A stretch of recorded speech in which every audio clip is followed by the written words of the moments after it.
Welcome to Negotiation with Alice, your negotiation podcast. Everything that you do where you need to get on the same page with someone else is a negotiation.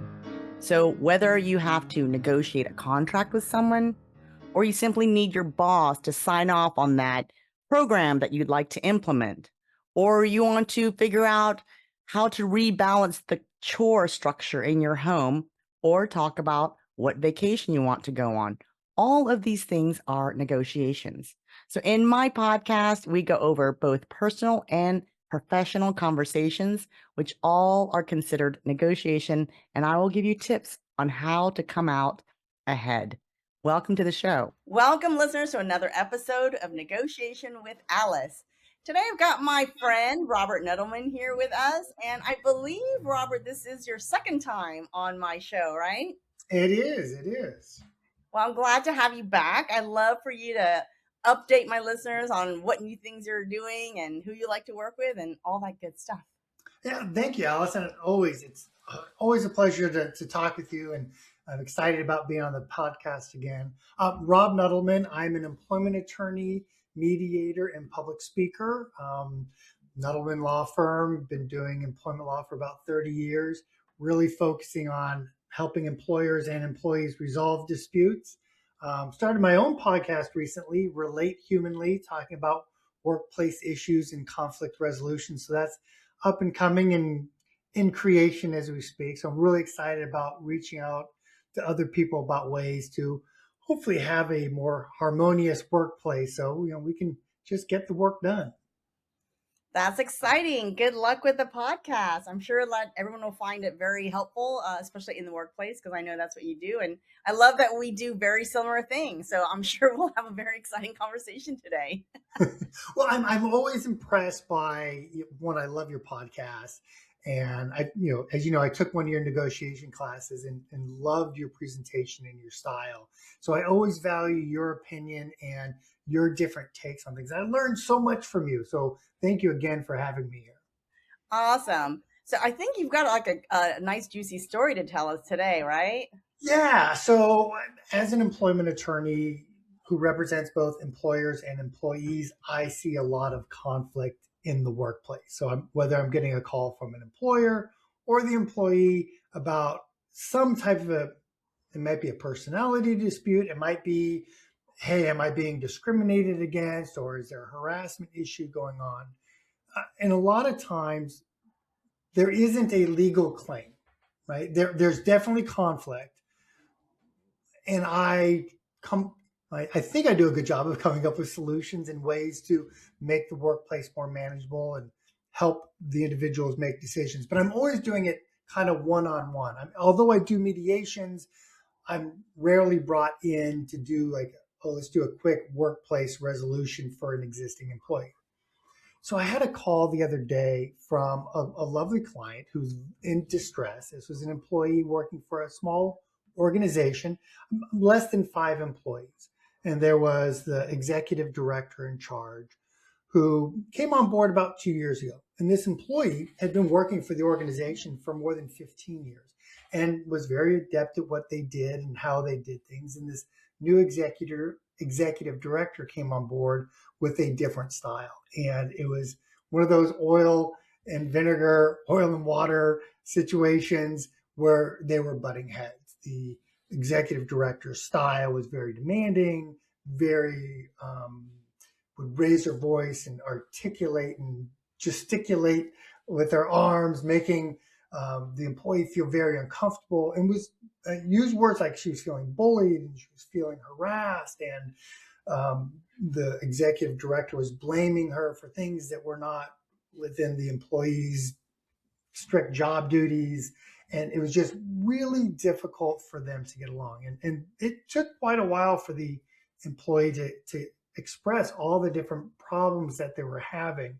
And she was actually having a very difficult time even articulating the specifics. It was more just the general, you could tell she was very frustrated and at her wit's end. And, to the point of possibly leaving. And, so for the organization, it means you're going to lose somebody who's got 15 plus years of institutional knowledge on how things are doing. And this employee tried, went to the board of directors to try and get some resolution and help. And that just made things worse. Added fuel to the fire when the executive director found out that the employee went behind her back and talked to the board. Now it's this big conflict. So I had my suggestions on ways that what things the employee could do in order to make the workplace more manageable, possibly, if not have a good working relationship with the executive director, at least get it to a level where the employee could show up, do their job professionally, respectfully, without, and be able to continue to work until they can either find another employment elsewhere, or hopefully until the employee decides to leave the company in the next 5 years when they were planning on retiring anyway. So I'm curious, how would you approach that situation?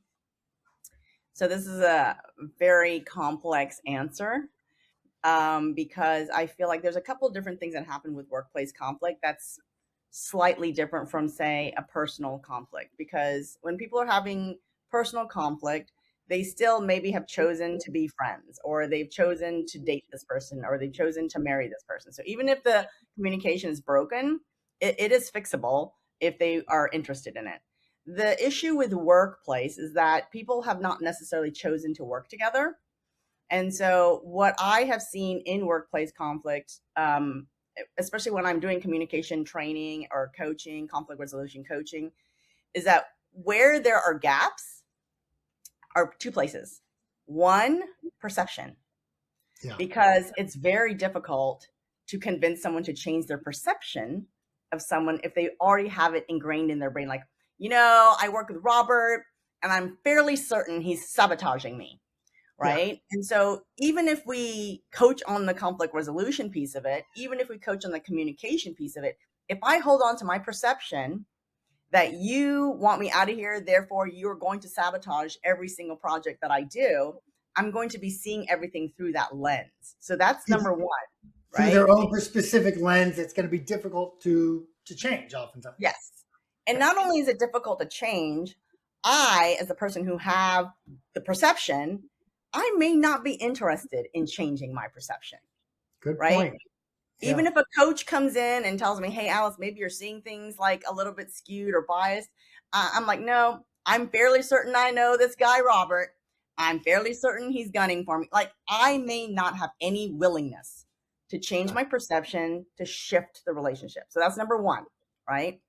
The other thing that I see that is also problematic in the workplace is people triggering each other, like where like what you do is literally triggering me, and then what I'm doing is triggering you.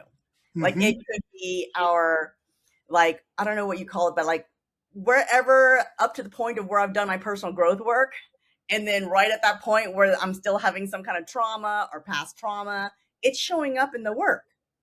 If I grew up in a household that was very, very traumatic because I had a parent who was yelling at me all the time, or raising their voices at me, or maybe doing physical punishment while they're yelling, then maybe you just raising your voice slightly, or even just a tone that from your perspective, your tone is just a firm professional tone, could end up triggering me. And I'm going to say, yeah, I totally feel like I'm being bullied, even though from an objective point of view, some third party comes in and they listen to the conversation, they might say, no, this completely sounds like a normal conversation. It's my trauma that is triggering me to feel a certain way. So again, my perception based on my past is influencing how I'm receiving the information that you're giving. Maybe it's the way you hold your head, maybe it's the tone of your voice, the volume of the voice, the words that you use, that consciously or oftentimes subconsciously is triggering something within me about my past. Yes. Yeah. And I have seen that happen over and over again, where even in the mediation, people seem like they're talking normally, like they're just talking just like this. And then later when I check in, they're just like, I just felt like I was being bullied the whole entire time. And I'm thinking to myself as the mediator, that sounded like a normal conversation. I'm not really sure how that interpretation came about.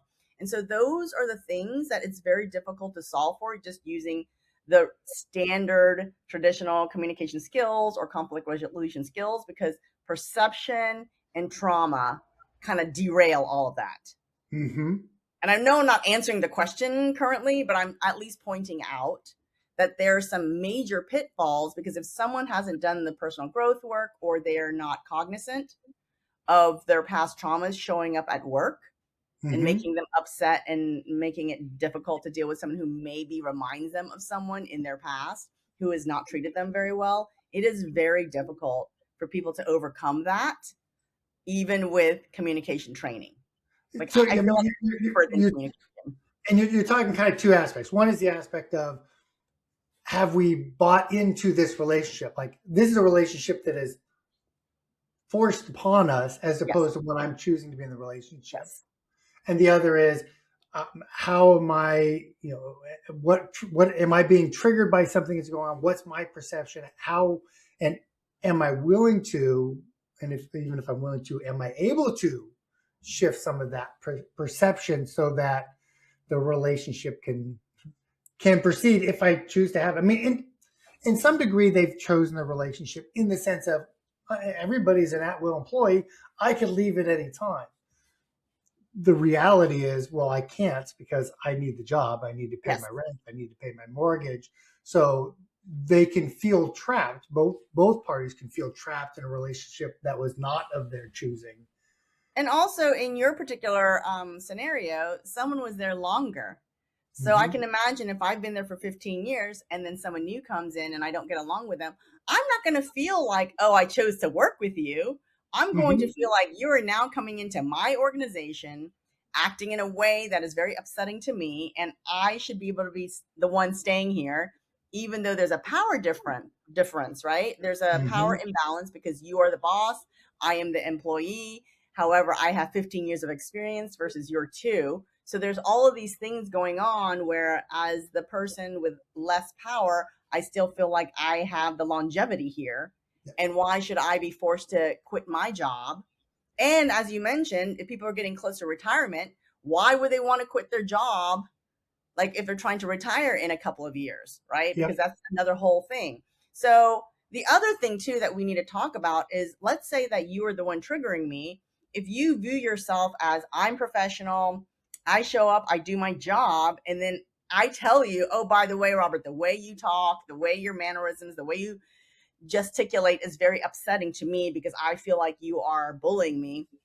The other question is, are you, Robert, if you feel like you're showing it professionally, are you willing to change because somebody else is getting triggered by Yeah. what you feel is your normal professional behavior? Mm-hmm.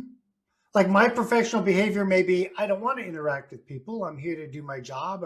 And I will, I'm not going to yell and scream at you. But other people could view that same behavior as being cold or Yes. off-putting or closed off and not willing to change.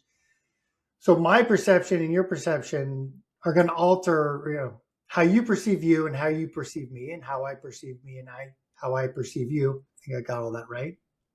Right. Those aren't in alignment. That's not it. They're not in alignment. And then to layer on top of that, so I'm just trying to show people how complex it is. To lay on top of that, you have generational differences in the way people operate. Like, Gen Yep. X are not going to operate in the same way as a millennial, right? Gen X is more like, suck it up.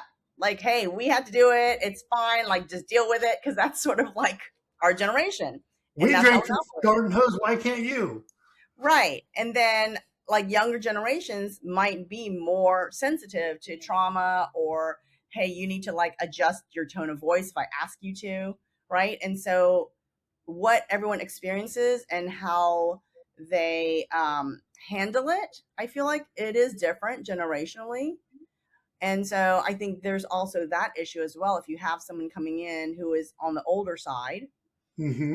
and then they have somebody who's working maybe 35 years old, Mm-hmm. there can be differences in terms of communication styles, Mm-hmm. right? Like, I might think, hey, I'm going to be direct. I'm just going to tell you, hey, can you fix this? And they might be like, I can't believe she said that. She didn't even like tell me anything good about what I did. And she just asked me to fix my errors. And I'm feeling very triggered and upset.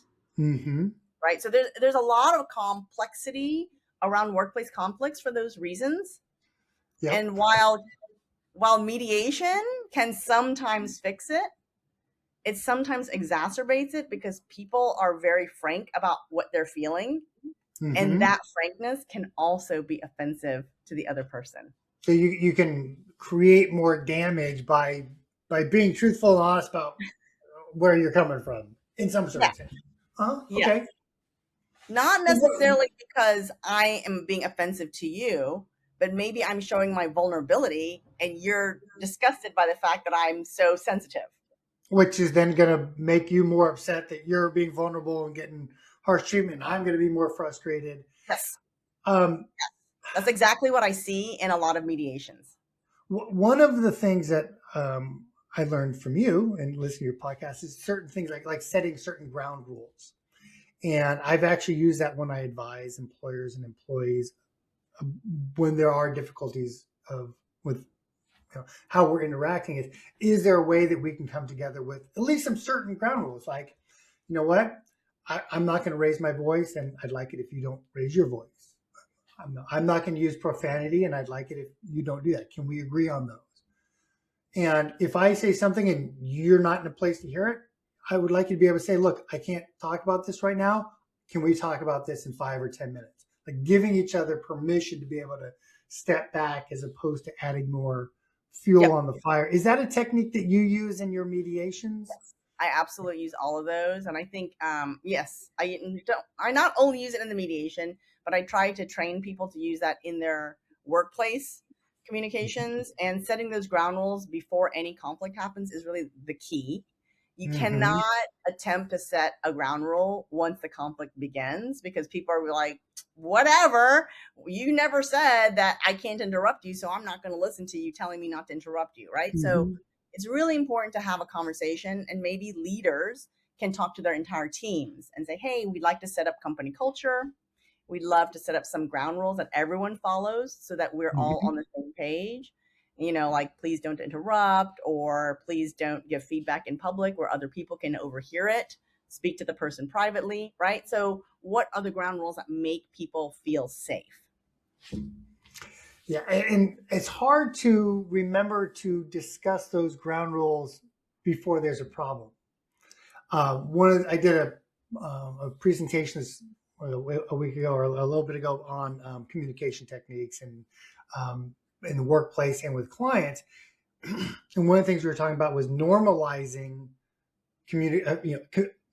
normalizing communication. If the only time I talk to you is when you're doing something wrong, then you're not going to want to have conversations with me. But if I'm having regular check-ins with you that are talking about what's going well, what's not going well, what things we can do differently, that just becomes a routine so that when we have that conversation later and there is a conflict, it's a normal conversation. It's like, okay, so when you're talking about setting the ground rules, I'm trying to think, okay, when do we set those ground rules in the workplace? I mean, I love the idea of having a company culture that establishes that.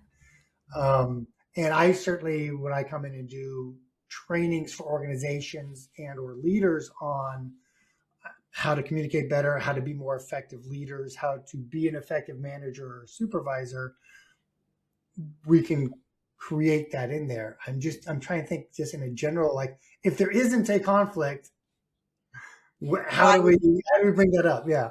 so I think that if there is not a conflict, and if those ground rules have not been established by leadership, then the best time to do it is right before you have the difficult conversation. Don't start the difficult conversation and then interrupt it because some bad behavior is happening and say, hey, like don't interrupt me. I'm talking right now, because that's not going to work. So before you start the conversation, you say, hey, Robert, go ahead, have a seat. I'm about to start, a difficult conversation with you. But prior to that, let's establish some ground rules just between the two of us, and then set it all out there. Once you agree, then you can start the conversation. Mm-hmm. I Even like right that. before is better than like slightly after you started the conversation and you're already in trouble. Yeah. Well, I mean, once I start yelling at you to then set the ground rules, we haven't set the basis of. There's importance. I think there's that buy-in. If I say, "Can we agree on this?" as some ground rules, you say yes. I've got your buy-in, and when you don't adhere to those rules, or I don't, we can call each other and say, hey, look, I think we agreed that this is how we were going to do it. I want to get back to that. And what's interesting is even though we rarely set these ground rules up, I don't feel like it's a typical thing, right? Mm-hmm. When you do, people actually like it, right? People like to know what are the ground rules, because in my mediations, when I say don't interrupt, when people interrupt, I don't usually have to say, hey, Robert, like we agreed not to interrupt. Usually the person goes, oh, oops, sorry, my bad. I Because wasn't they, supposed to interrupt, right? They because they self already agreed police, to the rules. Yeah. right? So people know, so they try to stop themselves from doing that. So yeah, it's definitely good to set it at the very beginning so that you can have a smooth conversation. Because once you start the conversation, it's going to go off the rails if there are no ground rules in place. Well, yeah, and I think setting the expectations, setting those boundaries, actually provide. It provides a comfort zone. It is now I know where we are and what we can do. I know what's going to be acceptable. I can see the it's more relaxing. I don't know if that's the right word, but more comfortable knowing what the boundaries are as opposed to guessing and okay, well, am I violating it or am I not? Or are they violating mine? That's why I think setting those expectations and those boundaries ahead of time is Yeah, it gives important. everyone a sense of psychological safety, right? That they feel like, okay, nothing strange is going to happen, and I have some amount of safety. Those ground rules provide safety for everyone.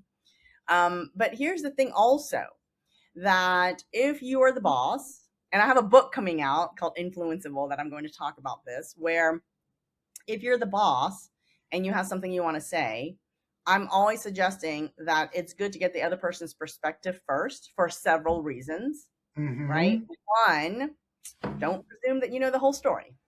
Even though if you, Robert, are my employee and you come into work every single day this week late, I should not presume to know, hey, the whole story is Robert is coming into work late. I need to tell him that this is unacceptable. There could be Mm-hmm. something that I am unaware of that is driving that is going to change my response, right? So you want to at least get information so that you have 360-degree view of the actual scenario, Yeah. right? I actually had that exact situation with a client where they were upset because the employee kept showing up late and they wanted to discipline them and write them. And I asked them, like, why is the person late? I don't know. Why don't we start with, hey, I noticed that you're supposed to be here at 8:30, but you're not showing up until 8:45, 9 o'clock. What's going on? Exactly. Well, it turns out their car had broken down and they're taking the bus, and the bus comes once an hour, and that was the only time that they could get there. And sometimes the bus was late. And it's like, oh, well, now that we have that knowledge, oh, well, why don't we put your start time at 9 o'clock? Right. It You know. changes the conversation, Mm-hmm. right? Because you have more information. If that boss had gone to the person to say, look, like you got to cut this out, I'm going to give you a written warning, and next time you're going to get fired, chances are the person may not reveal what is going on because they're feeling very defensive. They're feeling upset also.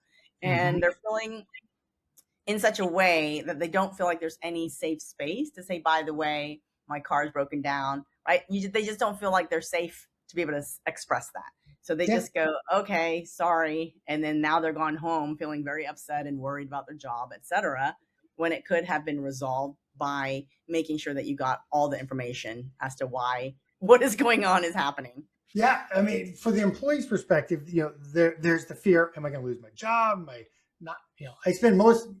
We spend more of our working hours with our coworkers than we do with our families, oftentimes. So if there's a disruption in that, it's problematic. And then if it's also threatening, I may not have this job. What am I going to do?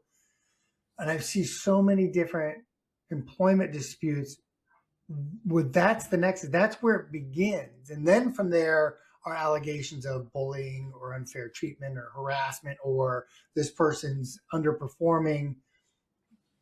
If you trace it back, there's oftentimes some breakdown in the communication. Had we done it a little bit different, we may have had more information and we could have made more informed decisions. I think it's always good, however, to have open communication, even when there's conflict, because the minute people feel threatened, their instinct is to build a wall. And then once they build the wall, they also stop speaking to one another. And Hmm. then once they stop speaking to one another, they start presuming the other side is thinking this, the other side is doing that. And so all of a sudden their imagination just runs rampant. Yeah. And And now like there's a huge enemy on the other side of the wall. and we start creating our own biases and our perceptions. Like now, anytime you look at me weird or different, I'm interpreting that through my Yes. lens, and that's reinforcing. It's that reinforcement bias that Yes. we all do. Yeah. Yes, absolutely. You create your own narrative. And I would say chances are your own narrative is never correct. It's never 100% correct, right? And we all do that. We all do that just in regular life. Like if you call someone and they don't call back, you're like, "Oh, are they mad at me? Why haven't they called me back? They normally call me back and they're mad at me." And then maybe that it could be that like there's a technology glitch and they never got the Mm-hmm. call or whatever. You know what I mean? But then like the Yep. narrative that you start telling yourself is, "Oh, did I do something wrong? Because they're not calling me back and I think they're mad at me." And now you're afraid to reach out a second time because what if they don't answer again? And it's going to confirm the fact that they're ignoring you. You see where I'm going? It Yeah. spirals. In the legal profession, I always tell clients that there's four versions of the events. There's your version, the other side's version, what the judge or jury is going to decide, and then there's the truth. And sometimes they're similar, sometimes they're not. Right. And the truth is always kind of somewhere in between your version and my version. It's never 100% yours or 100% mine, right? It's somewhere in the middle. So, yeah. No. But I don't know if I answered your question initially. No. A lot of the concepts that you were talking about, kind of my perspective was number one for the worker, the one who came to me. It's getting control of yourself, being right with yourself, getting centered, and behaving in the way that is going to come across. And then I also talked about using good communication techniques, about being specific, or like, and being able to set those boundaries. Like if the executive director comes in yelling, something as simple as lowering their voice, speaking slower, and saying, when you raise your voice, it makes it difficult for me to hear you. And what you're saying is obviously important. I just want to make sure I can hear what you're saying. Yeah. So kind of setting that boundary. Yeah, it'd be great if we could set that boundary ahead of time. And we did talk about different ways to set some boundaries and expectations going in it. There's a newer member of the team that may be able to help facilitate a reset or a conversation, at least to kind of get them to a point where they can go forward. So trying to figure out ways to be able to do that. And then there's just a whole lot of take care of yourself and realize, hey, you know what? At the end of the day, this is a job. You can end the day and that's over. But that's very easy to say, hard to do. Yeah, another thing that's easy to say but hard to do, but I think it's important, especially if you are the employee, is sometimes just ask yourself, are you sitting in victim mentality? Are you Mm-hmm. feeling like, "Oh, I'm the victim, everything's happening to me?" Because sometimes that narrative actually like shapes your perception of what is going on in the workplace. Yeah, well, along those lines, I think excuse me, I think one of the most effective things I said is, imagine you're in a tug of war with your boss. They're pulling on the rope and you're pulling the rope. What happens if you stop pulling on that rope? You can't have that conflict if you're not going to fight them on that. And keeping that at least as a vision in your brain of, am I contributing to this dispute or am I trying to resolve it? And that seemed to resonate with my client. So we'll see. Hopefully I'll get a report back that things worked out well. Or she's found another great job where they're going to treat her the way she wants to be treated. So either way.